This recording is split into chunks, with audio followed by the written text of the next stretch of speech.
Welcome to the online class the good shepherd education centre अथवा Azad national English school से हिंदी की शिक्षिका Mrs Agnihotri. आज की क्लास कक्षा 4 के विद्यार्थियों के लिए है।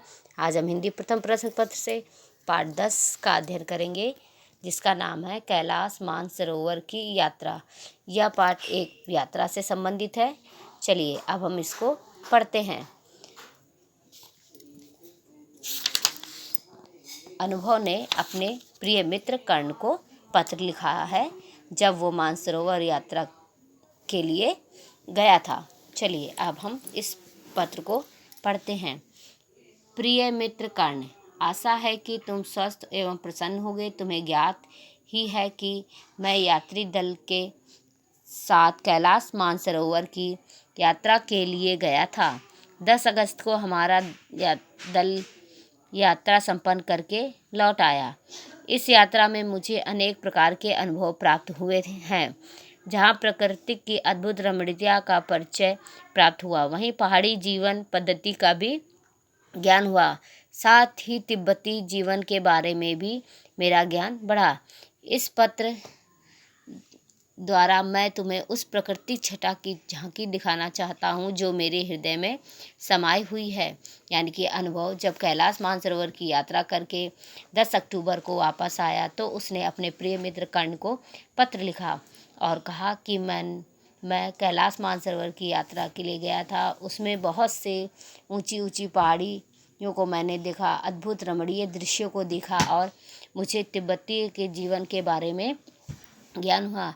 मैं तुम्हें इस पत्र के द्वारा उस प्रकृति की सुंदर झांकी को दिखाना चाहता हूँ जो मेरे हृदय में समाई हुई है। दिल्ली से ऋषिकेश पहुँचते ही प्रकृति का विस्तृत आचरण देखने को मिला। दूर दूर तक फैली हुई पर्वत श्रृंखला और हरे भरे वन मन को मोह रहे थे। नहान में रेणुका का भव्य सरोवर दर्शनीय है। सतलज की किनारे किनारे चलते हुए पहाड़ की ऊंचाइयां शुरू हो जाती हैं।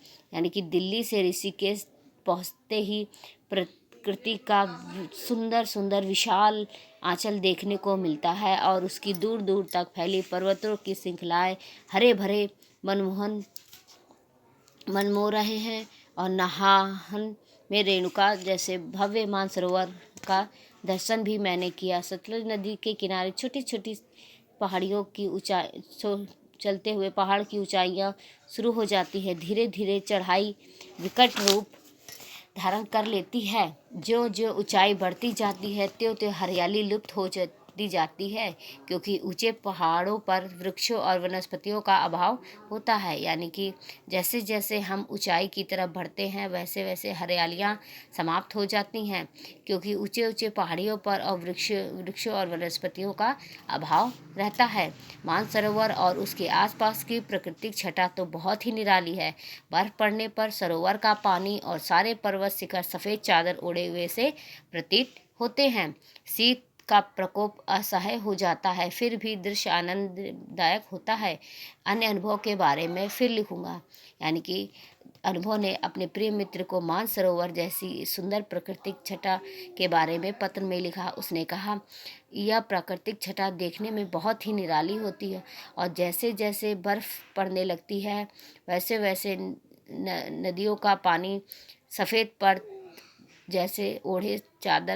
चादर जैसे ओढ़े प्रतीत होता है। ठंडी का प्रकोप इतना तेज़ी से बढ़ जाता है, लेकिन फिर भी उस सुंदर से दृश्य को देखने में मन को बहुत ही आनंद प्राप्त होता है। मैं बाकी के अनुभव आपको दूसरे पत्र में लिखकर बताऊंगा। आप तुम्हारा अपना दोस्त अनुभव गर्ग।